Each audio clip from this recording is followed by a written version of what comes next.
Children, this is 12th physics, atomic and nuclear physics, 8th unit. So last class நம்ம பார்த்தது என்னன்னா Rutherford உடைய experiment atom model பார்த்தோம். ஒரு ஆட்டம்னா எப்படி இருக்குன்றத அவர் கொஞ்சம் நம்மளுக்கு எக்ஸ்ட்ரா எக்ஸ்பிளைன் பண்ணாரு.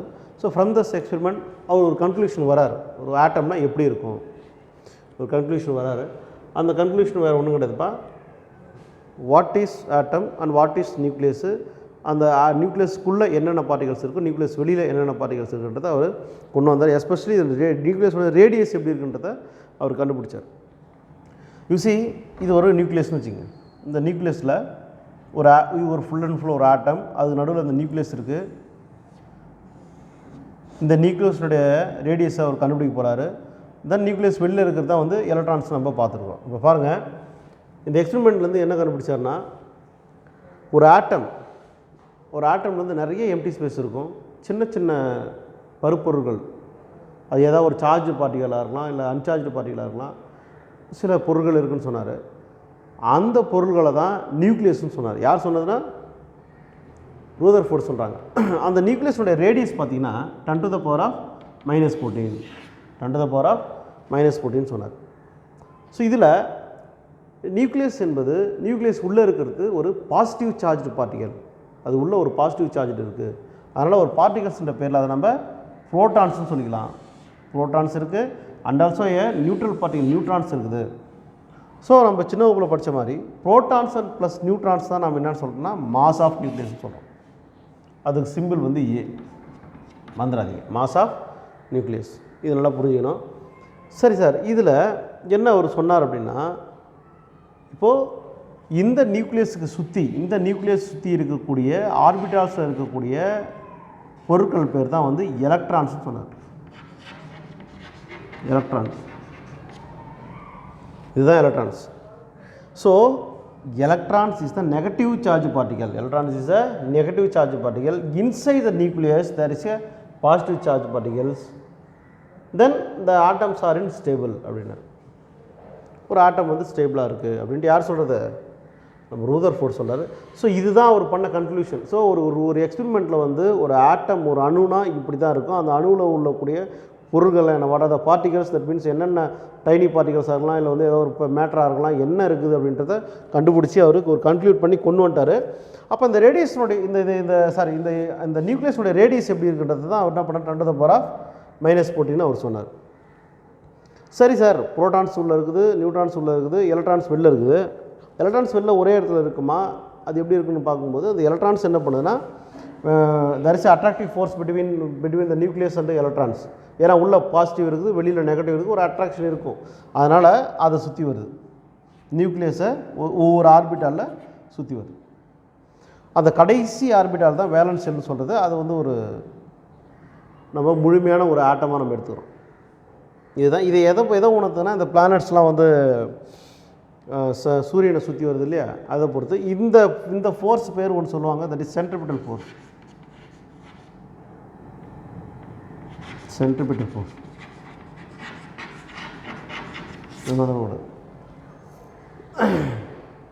ரைட். அதாவது சென்ட்ரிபிட்டல் ஃபோர்ஸ்னால் மைய நோக்கு விசை அப்படின்னு சொல்லுவாங்க. ஸோ இதுதான் அவர் கொடுத்த ஒரு கன்க்ளூஷன். இப்போ வாங்க, இப்போ ஒரு டிஸ்டன்ஸ் ஆஃப் க்ளோசஸ்ட் அப்ரோச், எவ்வளவு தொலைவில் வந்து அப்ரோச் நடக்குது அப்படின்றத பார்ப்போம். அவர் என்ன பண்ணனா, ஒரு ஆல்ஃபா பார்ட்டிகல் எடுத்துட்டார். he take the alpha particle. This is the nucleus of gold. ஒரு கோல்டு ஆட்டம் எடுத்துக்கிட்டு அதனுடைய நியூக்ளியஸ் அவர் எடுத்துக்கிட்டார். அதை ஒரு இடத்துல வச்சுட்டார். ஏற்கனவே தெரியும், inside of the nucleus there is a protons, that means positive charged particle.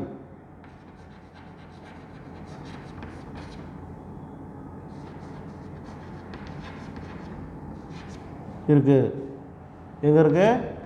Inside of the nucleus இருக்குது. ரைட். சரி, இப்போ என்னென்னா அந்த நியூக்ளியஸை வச்சுட்டு ஆல்ஃபா பார்ட்டிகல்ஸை வரும். ஏன்னா alpha particles also A positive charge, உங்களுக்கு தெரியும். ஆல்ஃபா பார்ட்டிகல்ஸ்னால் வேகமாக வர்றாரு.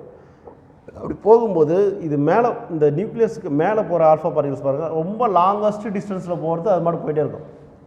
எந்த வித டச் இருக்காது பாருங்கள், லாங்கஸ்ட் டிஸ்டன்ஸ் போகிறது அது மட்டும் போயிட்டே இருக்கும். அதுக்கு கீழே கொஞ்சம் நெருங்கும்பொழுது, இப்போ காந்தத்து கூட இப்போ மேக்னெட்டிக் ஃபீல்டு பார்த்துருப்பீங்க, ஒரு பொருளை நம்ம வைக்கிறோம், காந்தத்துக்கிட்ட கொண்டு போகிறோம்.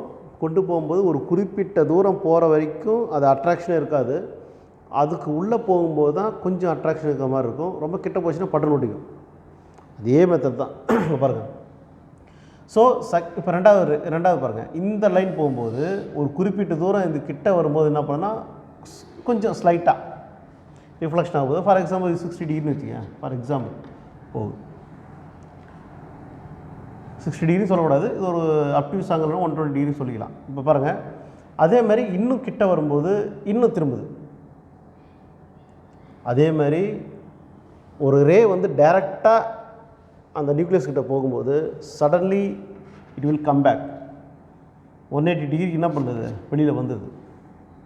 அது என்ன ray? Alpha ray. It's comes from the radio active element. ஒரு கதிர்வீச்சு, அது பாசிட்டிவ் சார்ஜ். ஒரு பாசிட்டிவ் சார்ஜ் வந்து இன்னொரு பாசிட்டிவ் சார்ஜ் போகும்போது ஆட்டோமேட்டிக் ரிப்பல்ஷன். இந்த எல்லா லைன்லேயும் ரிப்பல்ஷன் தான் நடக்குது. அது நேராக போயிருந்தால் இப்படி தான் போயிருக்குன்றது தான் இதை உணர்த்துறோம் நம்ம, வேறு ஒன்றும் கிடையாது. ஓகே, ஸோ இந்த டிஸ்டன்ஸ் இருக்குது பாருங்கள், இதுதான் R0. டிஸ்டன்ஸ் வந்து இங்கே R0. சரி சார், இது ஒரு பக்கம் இருக்கணும். இப்போ இதில் என்ன சொல்கிறாங்க, when alpha particle moves to the nucleus, nucleus கிட்ட போகும்போது அது திரும்ப வந்துடுது ரிப்பல்ஷன் ஆகி. அடுத்தது டிஸ்டன்ஸ் அப்ரோச்னா என்ன?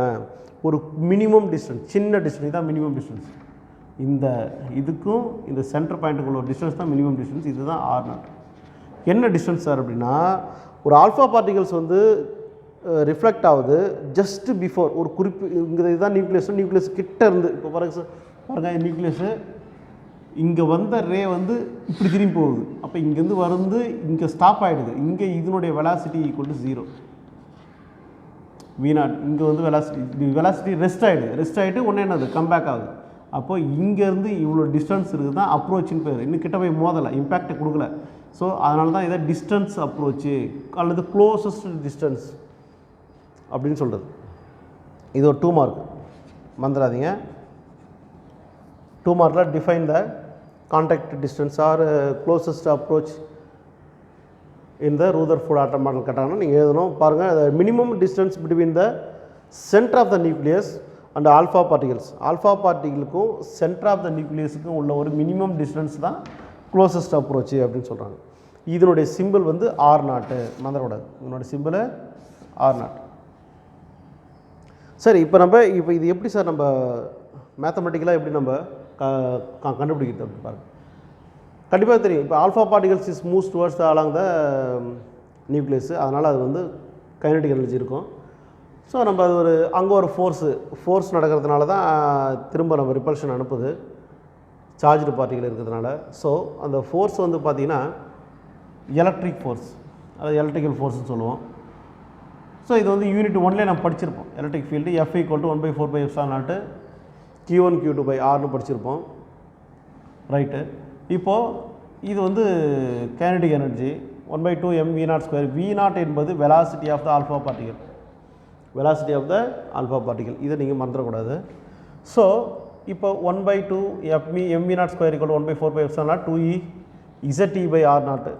இதில் ஒரு ஈக்குவேஷன் ஃப்ரேம் பண்ணிட்டோம். இப்போ இதிலேருந்து we have to calculate the R0. R0 means closest approach. What are the distance between the one charge to another charge? நல்லா புரிஞ்சுக்கணும். ஒன் சார்ஜ் டு another சார்ஜ்னால் இது வரைக்கும் வரது ஒரு பாசிட்டிவ் சார்ஜ், இங்கே தான் முடியுது. இது இங்கே உள்ளே இருக்கிறது ஒரு சார்ஜ். அப்போ 2 சார்ஜுக்கு இடைப்பட்ட டிஸ்டன்ஸ் தானே. நீங்கள் அப்போ என்ன படிச்சிங்க, இங்கே பாருங்கள், இங்கே ஒரு Q1 இருக்கும், இங்கே Q2 இருக்கும்.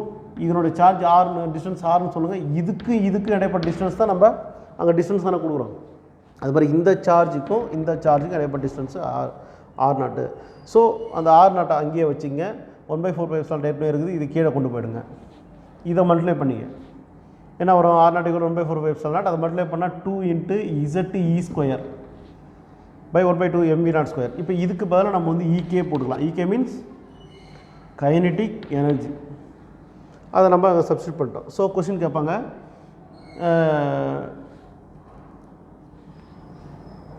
How can we calculate the distance அப்ரோச்னு மேத்தமெட்டிக்கில் கேட்டாங்கன்னா, சரி ப்ராப்ளம்ஸில் கேட்குறாங்க அப்படின்னா, கைனடிக் எனர்ஜி கொடுத்துட்டாங்கன்னா இது எடுத்துக்க போகிறீங்க. இல்லை அதனுடைய mass of the alpha particle, velocity of the alpha particle கொடுத்தா இது எடுத்துக்க போகிறோம். மற்ற வேல்யூ நமக்கு தெரிய போகுது. அட்டாமிக் நம்பரு, எலக்ட்ரான்ஸோடைய மதிப்பு எல்லாமே நமக்கு தெரியும். சார்ஜ் ஆஃப் எலக்ட்ரான் நமக்கு தெரியும்.